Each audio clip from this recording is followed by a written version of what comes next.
Welcome to Positive Talk with Kevin McDonald. Hey, that's me. Hi, and welcome to Positive Talk. Our show features the best positive stories and people from around the globe as we endeavor to answer the universal question of why am I here and what is my purpose? Understanding that can change everything, and knowing your greatness is fundamental to living your best life. So join us right now as together we work to create the adventure of our lifetime. And welcome to the show, everybody. We've got a great guest today, but first, I have to say hello to my friend, Brichelle. Brichelle, how are you? I'm doing good, Kevin. How are you doing?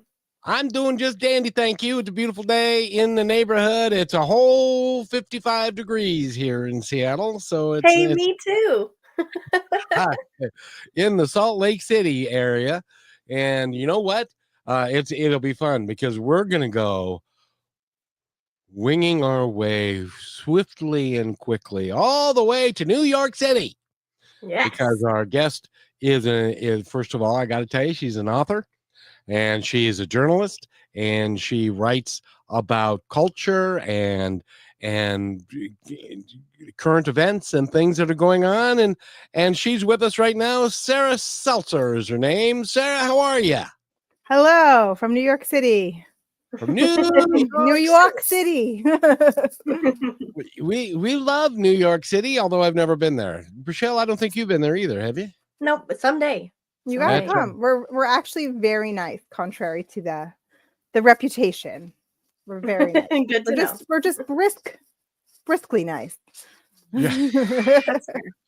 You're not like you're from New Jersey. They're not as nice as the folks from New York. No way. I had a friend from New Jersey, and he said, "How do you have a conversation without arguing with people? We just love to argue." And it's like, that is true in New York too. I have to say, friendly arguing. Yes. I didn't know there was such a thing. Yeah. Oh well. But in any event, we're here talking to you. You, like I said, you're an author, but you've been doing a lot more than that in magazines and publications. How did you actually get started in journalism and writing, and now you've written a book? Oh man, I'm one of those annoying people. I was the editor of my high school newspaper, and then I was an editor at my college newspaper. But yeah, I always loved reading. This is like the stereotypical answer, but I was like one of those people who would read while walking down the street when I was a kid and like bump into things. I used to read in the car, which now makes me just nauseous just thinking about it. Like, what was I doing? Or on like long bus rides. And loved reading. So always, wanted to try my hand at writing. I wasn't sure that I was going to be a writer after college. I became a teacher for a little while. I thought about other things, but I just kind of kept being drawn back to it. I'm just, I'm happier. Everyone's creative. I think like we all have creativity in us. And for me, writing is the easiest way and the most, satisfying and enjoyable way to scratch that creative itch. And so I always kept feeling drawn back to it no matter what I did. And Brichelle is a bit of a writer herself. She does poetry and different things. So Brichelle, I'll have you lead off. Ask Sarah anything that's on your mind. First thing that comes to my head is, what has been your favorite thing to write about? Well, for me, definitely the fiction is my favorite thing to write because I get to make it up. So my book is a novel about folk singers and rock and roll. So that part is also really fun. But I've written short stories about all kinds of things, about teenagers and preteens and older folks as well. And it's funny because people always ask you when you've written a novel or any kind of fiction, they're like, oh, hey, what part of your life does this come from? What part of your own experience does it inspire from? And I'm always like, well, the whole point of fiction is that you're making it up. So of course, like the emotions and stuff have to come from you, but the actual story, like the whole point is to explore things that you haven't experienced. Like I've certainly never been on stage with a guitar, and I never will be. But I get to through writing, I get to pretend that I am. So what could be more fun than that? I don't know if you played with dolls when you were little, Brichelle, but I did. Baby dolls were number one. Totally. And like, so it's just sort of, it's like that for I feel like, writing is like that for grown-ups. You get to make up characters and move them around and have them do things. And then in terms of the nonfiction, when I was, sort of in the heyday of the internet, so about 10, 15 years ago, I got to write humor pieces, which was really fun. I don't know if I even could now, but sure you could. And by the way, girls, I played with dolls when I was a kid. That, you know what? I that was super stereotyping of me because my brother also had a doll. I have a twin brother, so I should not have assumed. Well, and it depended on the doll because I loved the baby dolls, but the Barbie dolls, me and my grandpa would take the heads off of and put a little bomb in them and throw them up in the air and watch them explode. So. That's what I did with G.I. Joe too. Yeah, exactly. And my littlest son absolutely loves making up imaginary stories with he has a lot of those little animals that you get at the zoo or the Natural History Museum, the little plastic dinosaurs and things. And he will just sit for hours, and I have no idea what kind of violent things are going on, but he definitely got that from that ability from me. So. Yes, you can't play with a doll if there's not going to be blood and guts in there somewhere. Yeah. at least if you're a guy. So, but you've been a cultural activist and have been doing that for a long time. When you write about activism and culture and stuff, is it what I guess, for lack of a better term, what do you focus on, and what is it? Conservative? Is it liberal? Is it a combination? Or is that stereotypical as well? No, that's not stereotypical. I work for progressive liberal type publications. Like the place where I work right now is a feminist magazine. And when you write for, it was really interesting when you write for a publication, or at least the publications that I've written for that have a point of view, there's still a big range within that. And you're still really committed to telling the truth. And so what I find really interesting about writing about activism, like, so say when I was just saying that I did, a couple of big stories about children's literature, which I don't write or read because I'm not a child, and issues that, around diversity and trying to get books, not just about racial justice and gender, but also about like disability and all kinds of different diverse topics into a wider audience, and mentor writers who are writing about that stuff. And so what I was writing about, it wasn't just like, you're not just writing a piece being like, this is so wonderful, like, everything you're doing is great. Like, you get to really talk to them about the actual problems that they face doing that organizing, even the problems sort of coming together, the problems getting funding, the problems with the pipeline. And that's really interesting. I think that the world needs more, particularly right now, right? You need more understanding of how change gets made from the bottom up, and how it's not just going to, people aren't just going to protest something and then it changes. You have to kind of figure out how people come together and make, get along, get to know each other and make change. And so, I think a lot did change in the children's publishing world. We see a lot more really diverse books because of some of the efforts that I wrote about, but there's still hurdles, a lot of hurdles. So book bans and things like that. It's both alarming to me and really sad that there are books that are being quote unquote banned because of the content within them doesn't fit a particular type of political stance, rather than looking at them in total of what can we learn from this. Absolutely. And I think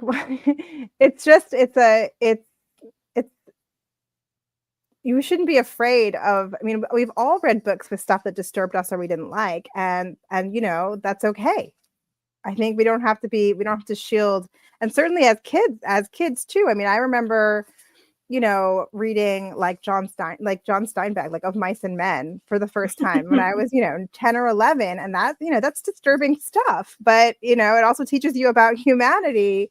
It's very sad, right? There's some violent deaths at the end of the book. And I think if a librarian or my parents had said, no, you're too young, like don't be shielded from that, like that would have been coddling me. So I think I'm really, a big believer that libraries and parents can make their own decisions with their kids. That's the other thing. It's like each family can talk to their kids about what they're reading. But I'm a big believer in read the book, watch the movie, expose yourself to the art, and then discuss what makes you uncomfortable, rather than not watching it at all or not having access to it.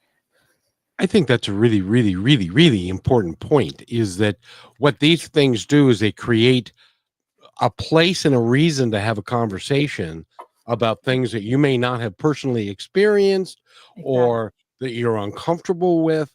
And then you can start answering questions and have a real discussion, even if the child or the young adult is 10, 11, 12, 13. They're going to ask some really interesting questions that will hopefully make you think a little bit about your own worldview and what's going on in the world today. Yeah, absolutely. So I'm really glad that you do that. And what was it that decided you to write? Oh, by the way, you're in New York. I got to say this. You're in New York City. One of my favorite places that I need to go see is the Dakota. Yeah. One of the places that I really don't want to see is Trump Tower, but that's a story for another time. But, I'm with you. I had to walk past the other day and it was crazy. I used to go to the bathroom. There's a public bathroom in Trump Tower. So long before he was famous, he was famous, but before he got into politics, like I knew it as when I'm going to Midtown for like a doctor's appointment, there's a nice public bathroom in the basement of Trump Tower, but I hadn't been there in a long time. And I walked past it the other day and there's barricades. It's crazy now. It's like you can't get anywhere near on the side street. There are these like barricades and there's cops everywhere. And New Yorkers are not fans at all. But to go back to the Dakota, and the place that you do want to go. I got to ask you, since you went to a toilet in Trump Tower, was it a golden toilet? It was not golden. It was not golden. But I did go to there was an exhibition at the Guggenheim just around the time he got elected the first time. They put a gold toilet in one of the actual bathrooms at the Guggenheim, and people were lined up down that ramp to go in. And it was just like just a coincidence that this piece of art was there at that time, but everyone was like, commenting on it. So was that toilet functional? Yeah, I think people were actually using it. I did not, but because there was too long a line. But yeah. Right. Sounds like something I need in my house. Right?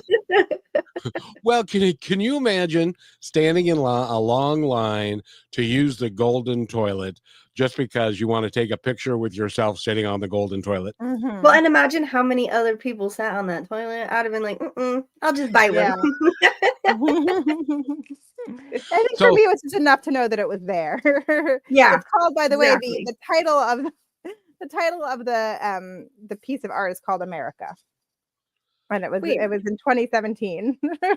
So it was very odd. In 2016, it happened to be that year. But more importantly, I want to go see the Dakota because that's where Yoko Ono still lives. Yeah. And that's where John Lennon passed away. Yeah. Yeah. And there's this beautiful section of Central Park right across from the Dakota called Strawberry Field. Which when I was a kid, before I got into the Beatles, which was, I was very young. It was one of my favorite parts of the park. It's just really pretty. It's just a really pretty little section of the park, and like they keep the grass really nice there. And there's a circle, the Imagine circle, the mosaic that says Imagine. And when I was a teenager, people gather there for like John Lennon's birthday and the anniversary of his death and sing Beatles songs into the night. And so I used to do that a lot. It was really fun. I have no idea what the energy is like there now, but in the 90s, it was great. Yes, and we need to go. Yeah. And I am such a Beatles fan that I take some of their lyrics and I make statements on how to live out of them.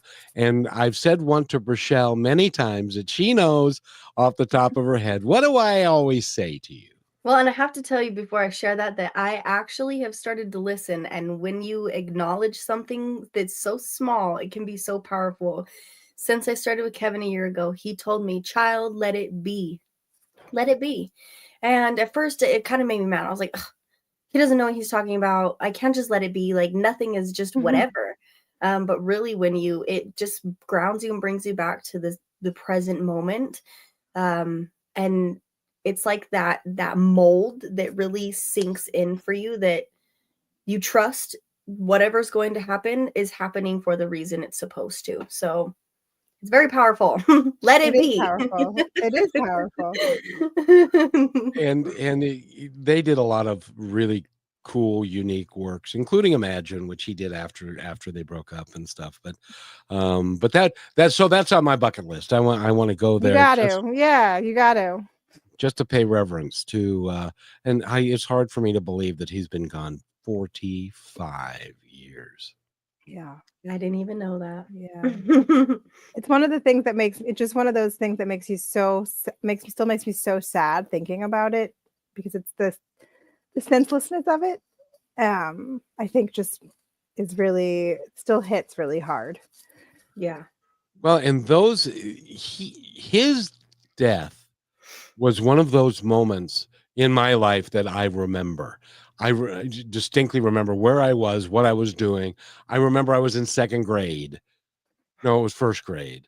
And the principal came in and whispered to the teacher, and she got up and she said, boys and girls, we're going to pray because the president has been shot. And we're going to pray for him to be well. And that was when John Kennedy was killed. And then I was riding in my car when I heard on the radio that Elvis had died. I was walking into a convenience store after I'd finished my shift as a waiter at the restaurant I was working at, and people were talking about it, and then they had the radio on because people were talking about it, and they said John Lennon had been shot and killed. So those are, and I remember when Martin Luther King was shot and killed, and Bobby Kennedy was shot and killed, all in such a short period of time. I don't know why this is, but that's why the guy made a golden toilet and called it America. That's what happens here. and there's somebody that is walking across America today that said, I crapped in Trump's golden toilet, and it made me feel so much better. I don't know. But in any event, we're talking, I've blown right past our first break. We're talking with Sarah Seltzer. She's an author, she's a writer, she's an editor, she's a novelist, and she's a pretty cool dudette.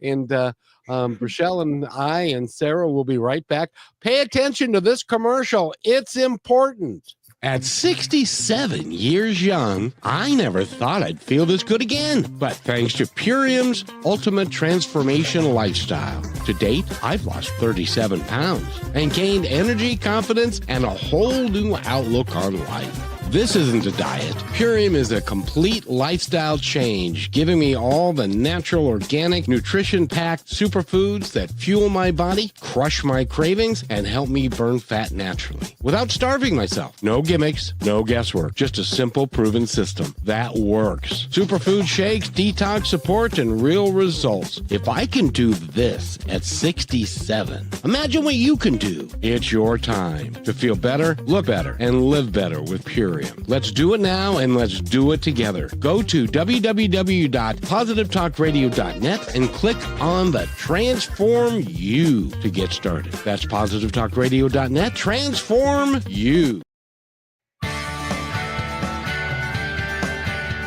And welcome back to Positive Talk with Kevin McDonald. Rochelle is here, and Sarah Seltzer is here. She's our author for today. And first of all, Rochelle is also using these superfoods as well. So She she has it right there. And her hair, by the way, when she started this on almost a month ago now, her hair was short. And now look at it. It's like so I have so much hair. I was telling Kevin this morning, really like those just the fullness. I've already had a lot of hair. But it's crazy to see my nails are a little healthier, they're stronger, and I'm growing eyelashes in the corners of my eyes. So I guess it's working. Wow. there was a time, honestly, I know it's hard to believe, but there was a time when I had a lot of hair. And now I I don't. kind of believe you. I don't have any, hardly at all. But in any event, Sarah, we're talking about you. We're talking about your book, The Singer Sisters. What made you? It's a novel, and what made you come up with it and pick that topic? I know you're a Springsteen fan and a music fan and country music and all that kind of stuff. Which, by the way, you'll appreciate this. A period of my life was like a bad country music song. You know that. And so, but tell us about your process of writing the book and what was your motivation to do that? So I went to a couple of folk concerts in around sort of like 2010-ish. And one of them was Pete Seeger's birthday party, his 90th birthday party. I wasn't exclusively invited to some kind of special birthday party. It was a big show at Madison Square Garden in New York.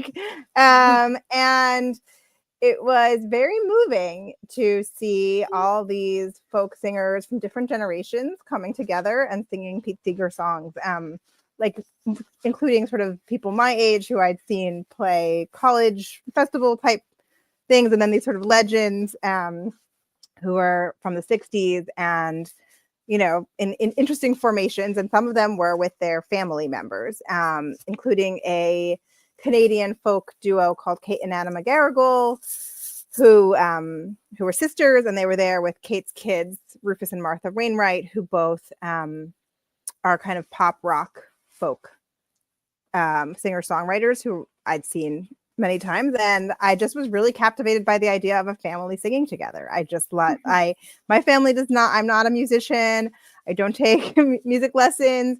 My husband writes about music also, and we go to a lot of shows. And my dad, my parents also had a lot of records and listened to a lot of music growing up. But it was I just love the idea. And particularly, my family, they're all attorneys. My brother, my parents, and I'm the writer. So we all work with words.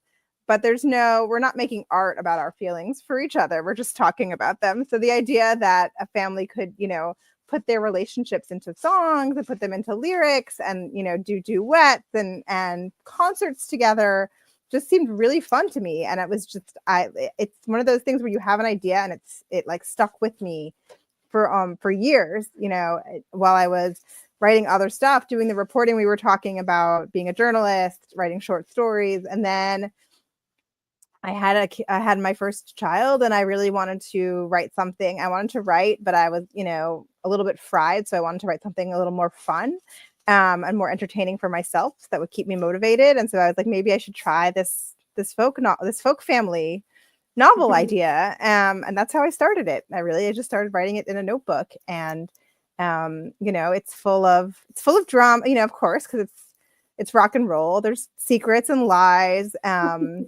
And family secrets and fame, and then downfall and all that stuff. Up the charts, down the charts, quitting music, coming back to music, all that stuff over decades. But that that was just the seed that was planted at that one concert. Yeah. Well, and there are lots of singer-songwriters that have taken their personal lives, and put them into music. And the one that comes to mind, and the reason he comes to mind, is I was reading today that he was doing a concert. He's 75 years old now. He was doing a concert, and he threw his microphone into the audience and then fell over. And that was Billy Joel. It happened yesterday, apparently. Oh, God. I did not know that. And Poor Billy Joel. His band came and they helped him up because he's 75 years old. But he did Uptown Girl, which was about his wife at the time. And and a lot of people have used real stories.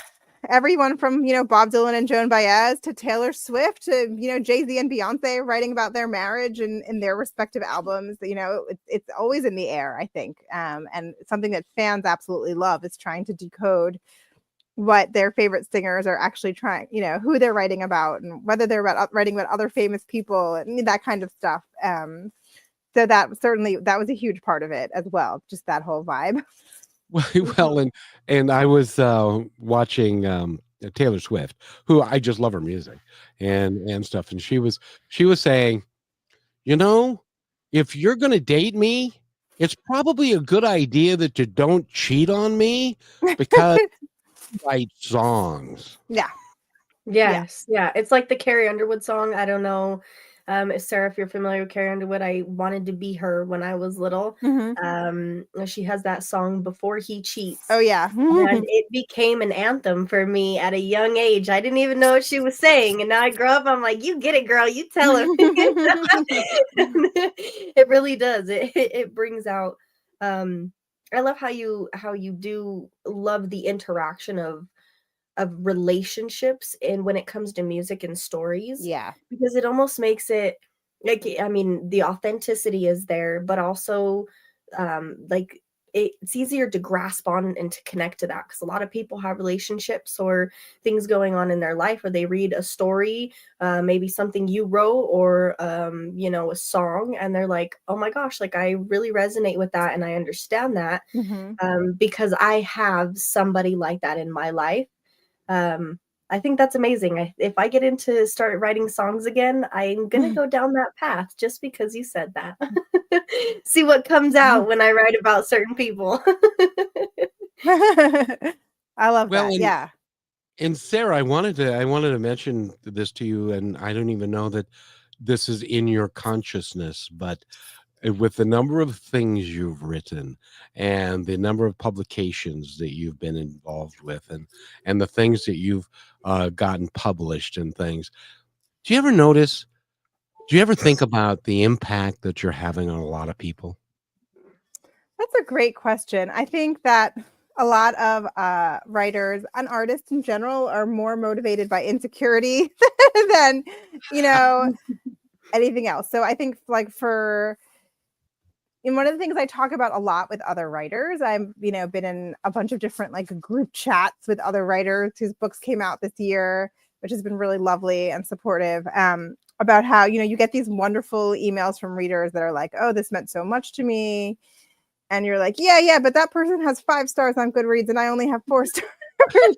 And you kind of discount the fact that you are having an impact on people because there's all these other, particularly with the internet, I think, you can always find someone being really mean about your work or, giving it not the number of stars you want. And I think it's really important to remember that you're touching people and you're moving them and encouraging them maybe to tell their stories. So I think no one probably does it enough, but I do think I try really hard. I take a screen when a friend reads the book and says something nice about it, I take a screenshot so I can remember, so I can have them all together. I have a little collection when I'm feeling down. Yeah.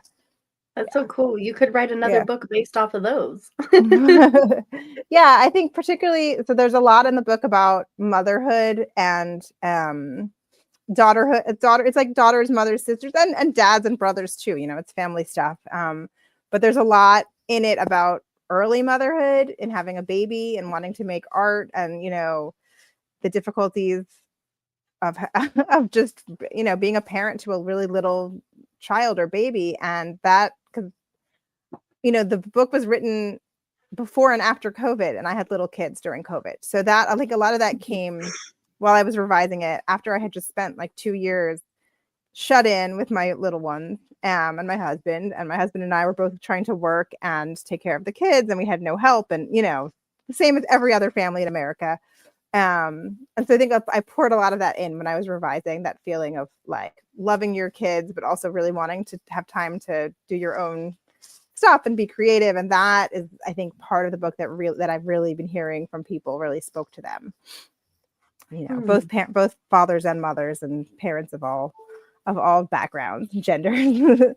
Well, congratulations on still being together, I hope, after COVID and being stuck in the house all Yeah, we are. We survived, and stronger for it. Yep. that is a thing. It really is a big thing throughout the entire culture, and a lot of people did not survive through it. I mean, their marriages didn't, or whatever they were, And there's whatever relationship. Yeah, and I think we haven't reckoned with that enough, like as a society, like the sort of traumatic thing we all went through. And I think it was really hard. It was hard for single people. I think it was really hard for. I know it was really hard for teenagers and people in college who were supposed to be kind of moving on to the next phase of their lives, and then they got stuck. It was hard for parents of young kids. I think it was hard for a lot of different groups, and then it was like, now it's over, and we're just going to go back and not deal with the fact that we had this really difficult. We all went through this really difficult thing and lost people, and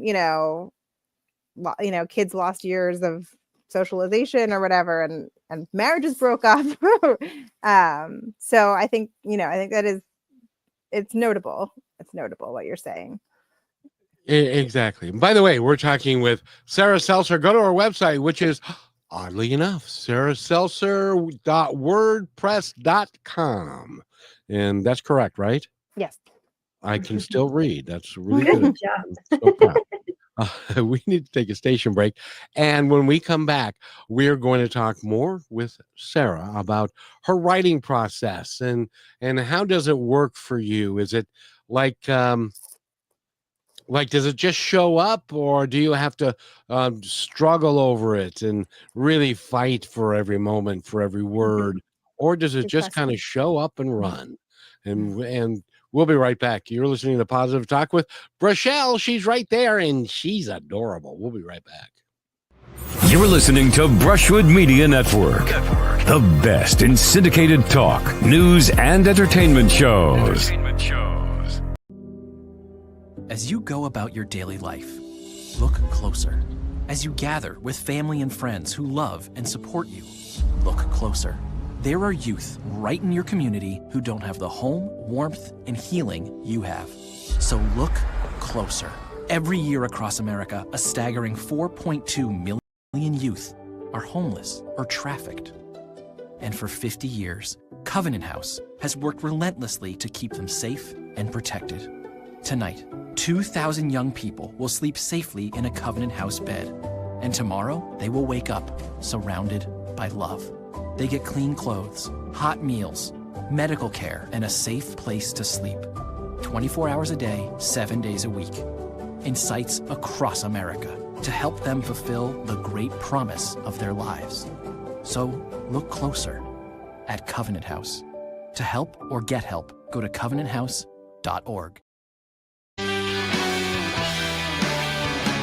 And welcome back to Positive Talk. One of these days, Brachelle, I'm going to have you do that.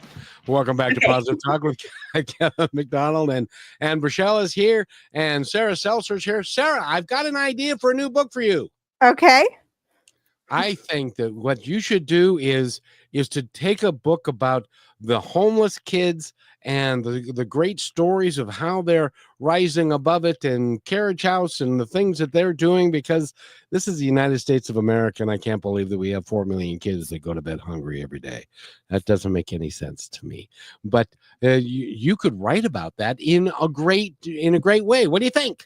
I think that sounds very challenging, but also really, you're right that it's an issue that really needs more spotlighting. There was that wonderful New York Times series, maybe like 5 years ago, that followed one homeless teen for a year. That was so moving. And I wish that there was more stuff like that. I really do. It is. When I was young, I worked in downtown Seattle, and so I got to meet a bunch of homeless people and the kids and their stories, which were horrific, because a lot of them had to leave home because they couldn't physically stay there anymore, because they were either getting beaten or there was something going on in the house that drove them out. Yeah. There was a piece in, I think it was Esquire, just like maybe 2 months ago, about written by a homeless guy who had been a writer. He lived a life much like mine. He was a journalist, and he got diagnosed with schizophrenia, and had all kinds of problems getting his medication, and had a very serious episode, and lost his job, and ended up homeless, and and he told his own story, and the stigma that he experienced. It really made me, I've always, growing up in New York, right, been aware of homelessness and tried to help as much as I could. But I think you're right about the power of narrative, right? The power of storytelling, because reading that story made me even more aware when I pass people on the street that I don't know what their story is. I don't know what happened to them. I don't know who they are. And I deserve to give them the benefit of the doubt. Exactly, because we don't know why they're in the situation that they're in. I drove a bus in Seattle for 12 years, and I saw a lot of homeless people. And some of them were happy being homeless because they're of the freedom that they were experiencing. But a lot of them had mental issues. A lot of them had alcohol and drug abuse issues and stuff. And we can do better as a society with those people, I think. We can. And I hope we will. But I do too. Getting back to positive stuff, I've talked to a lot of writers, and some people, when they write, it's like they're getting a download from above, and it just kind of shows up. And other people struggle, and they put it down, and then they pick it up, and then they put it down, then they get an idea, and then they pick it up again and stuff. What's your process like? It's a good question. I think so. For my drafts, they come out. It's not. I don't usually have writer's block. I don't usually have a hard time. Like if I am able to make the time to sit down and write, I can usually write. What I'm writing is not necessarily good. So I think that's an important distinction. Like I think some people, in fact, some writers, maybe even, my husband, who's also a writer and editor, are much more like every paragraph they write, they want it to be in decent shape before they move on to the next paragraph. I will just, like get to my word count, and I don't care how sloppy it is, how many typos. I'll sometimes put like XXXXX for, for something that I haven't figured out yet. I have no issue doing that. And so for me, drafting is really easy. And then it's the editing that can be more challenging, and figuring out, well, what do I do with this? A lot of it is, just kind of like crap that I spilled out. And so, but I really enjoy the editing process. I basically like all of it, Sometimes it's hard to figure out. I think the part that I have the hardest time with is sort of like figuring out what to do. But once I have my marching orders from myself, I really enjoy the editing. I enjoy the writing. I find it to be, like very enjoyable. I read a great book about writing craft that said that it should feel like, you shouldn't feel like you're Beethoven sitting and composing a symphony. You should feel like you're a kid in kindergarten, like happily stacking blocks, making a tower. Like it, that it's not. I think we get blocked by this idea of having to be geniuses when we're doing anything creative. And so that, that's really stuck with me. And that's what I try to do. It's just try to get lost in the work and enjoy it. And as you're editing these things, I think that's so cool. Not only are you writing it, but you're not sending it away. You're revising it, and it's your own work. Have you ever had anything happen in a moment where it's just like you got a new idea for an entirely different book as you were editing one already? Yeah, absolutely. I have like 3 ideas right now. And I'm so worried someone else is going to write one of them, but it doesn't matter. I literally just today I did an interview with the author Jennifer Weiner, who writes like tons and tons of novels, and my book is called The Singer Sisters. Her book is called The Griffin Sisters Greatest Hits, and they're both about sisters who play music in bands together. And so you would think like, oh my God, like 2 people wrote books about sister bands, and like in fact we're both dealing with and some of the themes are overlapping, like jealousy and competitiveness and who has the real talent. But they're also just, we have different like preoccupations within the pages of the book and different writing styles. So I think it doesn't matter. But yes, I always, it's a very common thing to like get an idea while you're writing and be like, no, that idea is better. And so I try to at least get a draft of my current project done before I jump to the next idea. But yes, it's a very seductive thing. Yeah, The new idea, particularly if you're I'm like better at brainstorming than following through in general in life, like at any job, you know, like and there are people who are and you need both in life or any workplace, right? You need the ideas person and you need the follow through person. And I'm definitely more of an ideas person, so I have to force myself to do the follow through. Well, and I've talked to a lot of writers that will write something that they think is really good, and then they will send it to an editor, and the editor will send it back, and it'll have like tons of red ink all over it, and they take, some of them take the attitude, but I wrote this, and now you're telling me it's crap, and now you want me to rewrite all this whole thing? Since you edit yourself, do you ever have that conversation with yourself?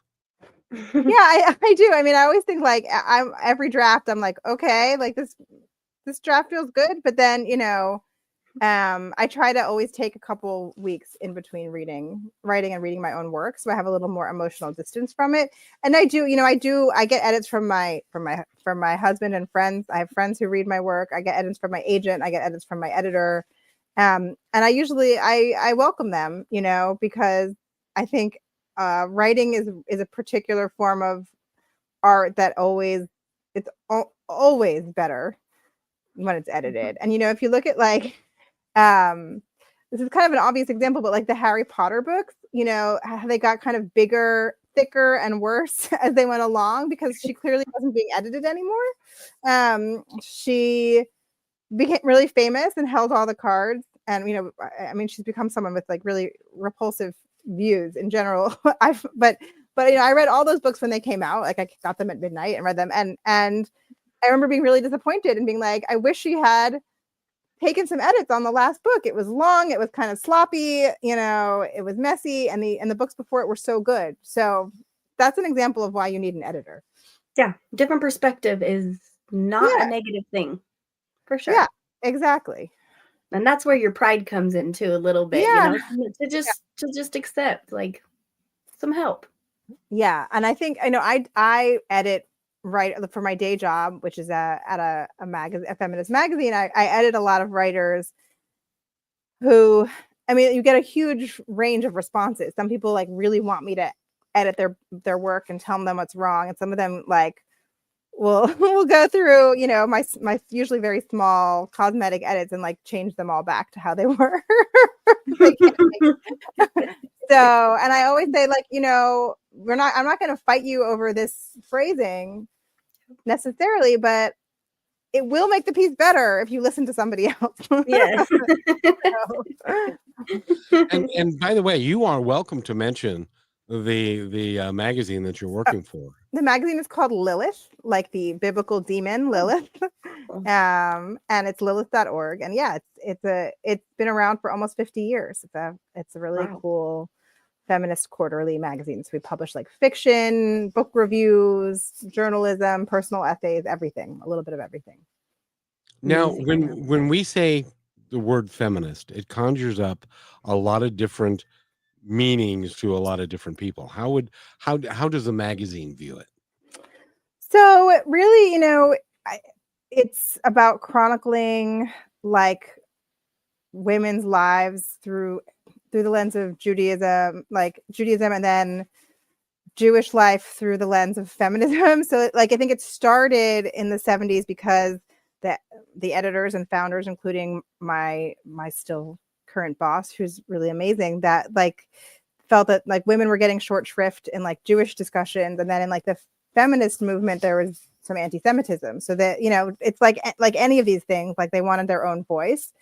So a lot of it is just like not even overtly political, right? Like stories about, you know, people getting their first periods, or like bad things that happen at weddings, or relationships with people's mothers and fathers, that, you know, like very personal stories with the theory, the sort of the kind of very essential feminist theory that like what's personal is political, that telling stories and bringing these things to light and, you know, getting rid of taboos is a feminist act. And then we also run, we run political reports about abortion and breast cancer funding and book ban. We just ran a piece about book bans and why it's important for, Jewish feminists to fight book bans, because a lot of the books that are getting banned are either like about the Holocaust or by Jewish writers who are writing about, LGBTQ stuff, or about feminist topics.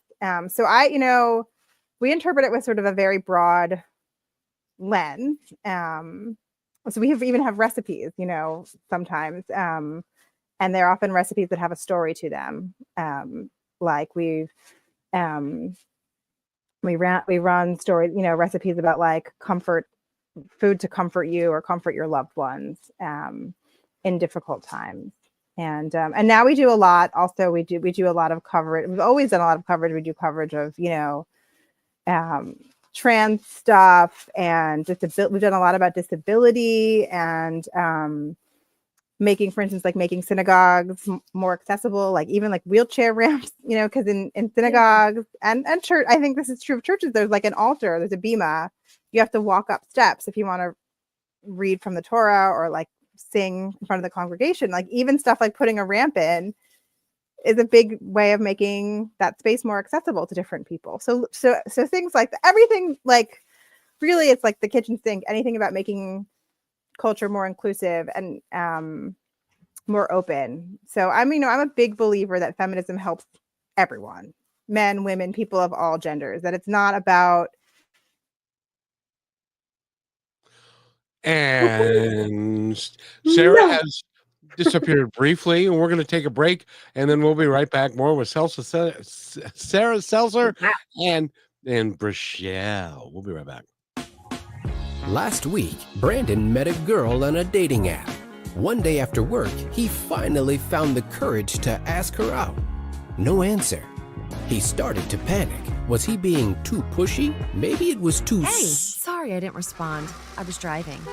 I would love to go on a date. How does tonight sound? Brandon tried to play it cool, but inside he knew. A girl so smart, so responsible. She must be a keeper.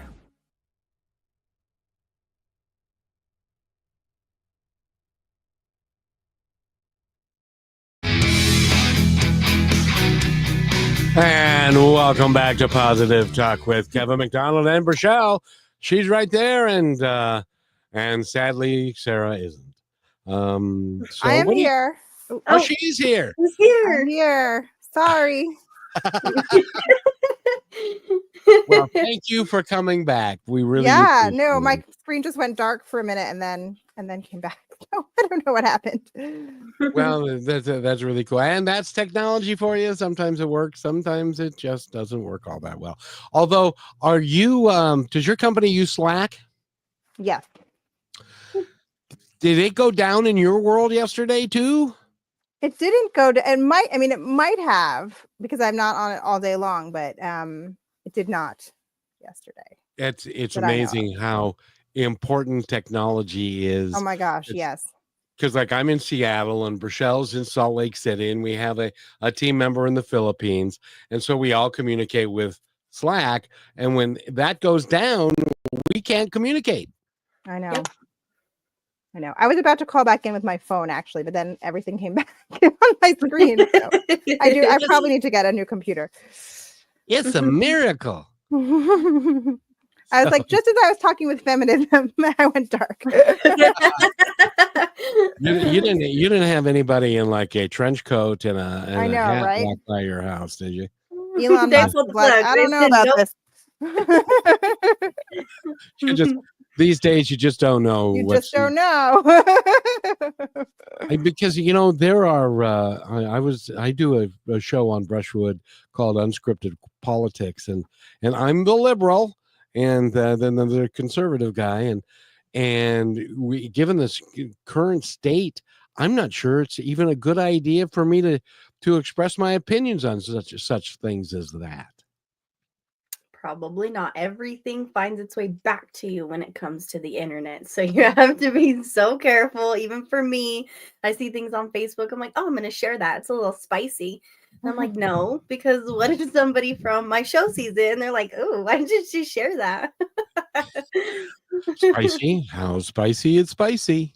Pretty spicy. Oh, A little bit of an attitude. in this day and age, you just have to be so careful because you just don't know. And when it gets out there, fortunately, like this show is going to be out there forever, and so we're really pleased about that because you are a really good author, and you seem to be a very nice lady and a great person. How old are your kids, by the way? They are 5 and 8. Oh, that is the best ages. It's fun. Yeah, it's really fun right now, I have to say. Because now the 8-year-old is pretty independent. The 5-year-old still may say, "Mom, come here, you need to wipe me," but that's other than that, they're all on their own, and then they get to be 9. When my youngest turned 9, and he wouldn't let me hold his hand anymore. It was a devastating moment. Yeah. My He's older a big kid now. Yeah, He's my a older big one kid. will give me a hug when we're like a block away from school. Like it's like he still gives like this hug, but it's like, no, we're not doing this right at the door. We're gonna give it a block away. People can't know how much I love my mom when you're dropping me off. Well, but it's because the other guys, the other kids in school will not let him hear the end of it. Yep. Because kids can be so difficult to each other. Yeah. Has there been anything that you ran about that was based off of something that came from your kids? Not really. I really try not to. I think generally this book has a lot of stuff about parenting and but it's more sort of general, like she can't sleep because the kids are sick and that kind of stuff. And I tried to make their personalities different from my kids.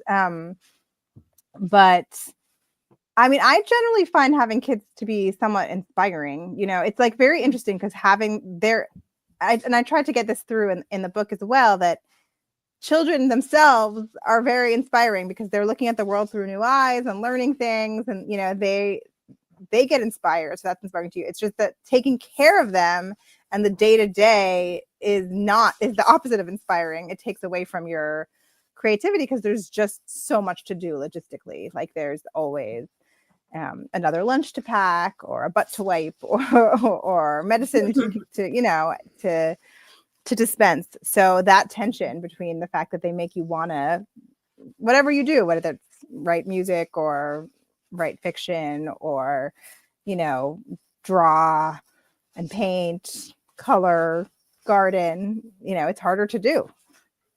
For sure. Yep. And then they get older, and then you get to a point where now they're just middle-aged, smelly old men. My boys. They used to be cute. Now they're not.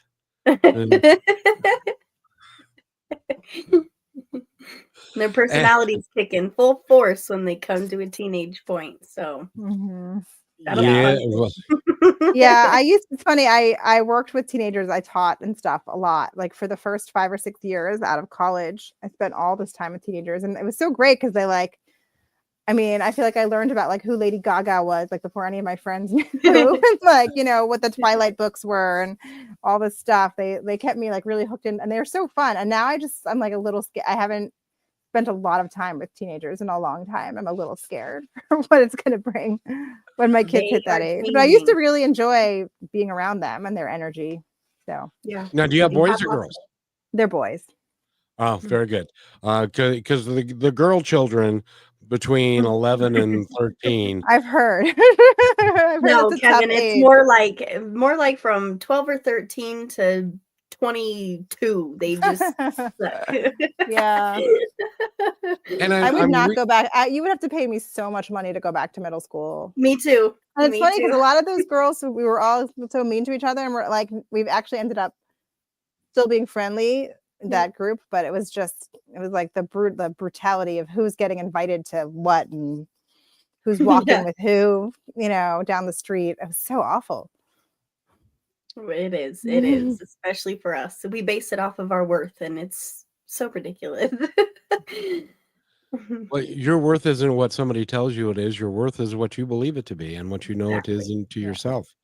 Yep. And Yeah. a lot of people are, especially if you are, both of you are very pretty women, and if there are a lot of people who take exception to that because they're less than or feel less than, so they take it back out on you guys. It's really not fair.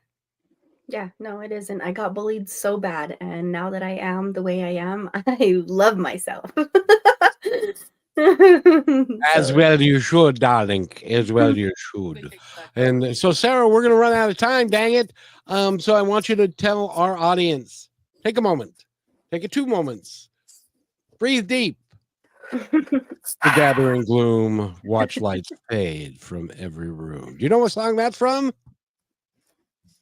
Nights in White Satin. I see that. Good one. that is a good one. Yes. Good And one. so, in any event, Sarah, the floor is yours. All right. Well, I noticed my book is here. Yes. It's called The Singer Sisters. It has a very cool cover. It looks kind of like a rock and roll poster from the 70s.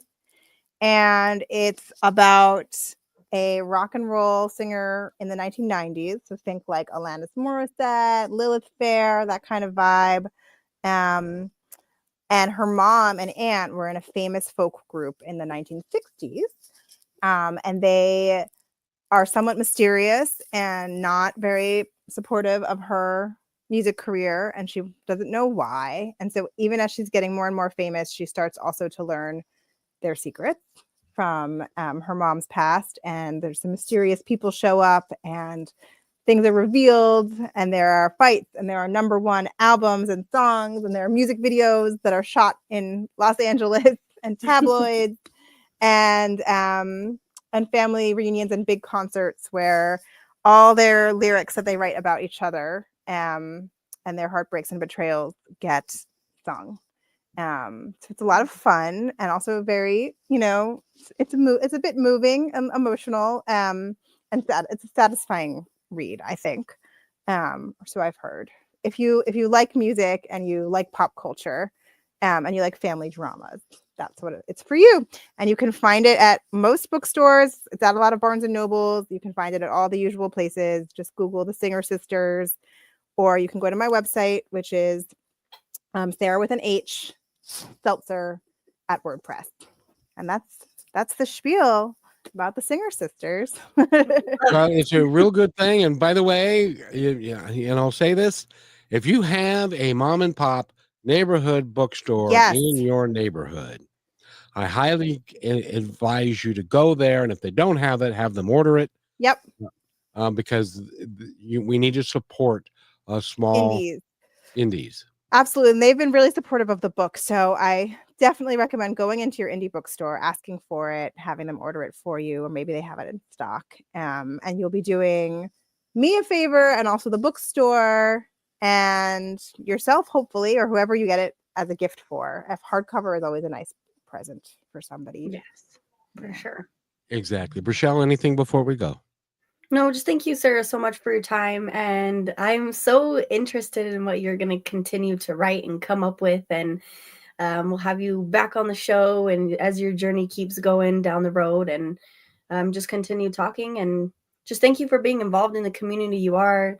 I could imagine you're such a good mother to your boys. I know that could be so hard. And I'm just thrilled. You're very inspiring as a person with your family and the work that you do and your energy. So I truly wish you the best of everything that you do.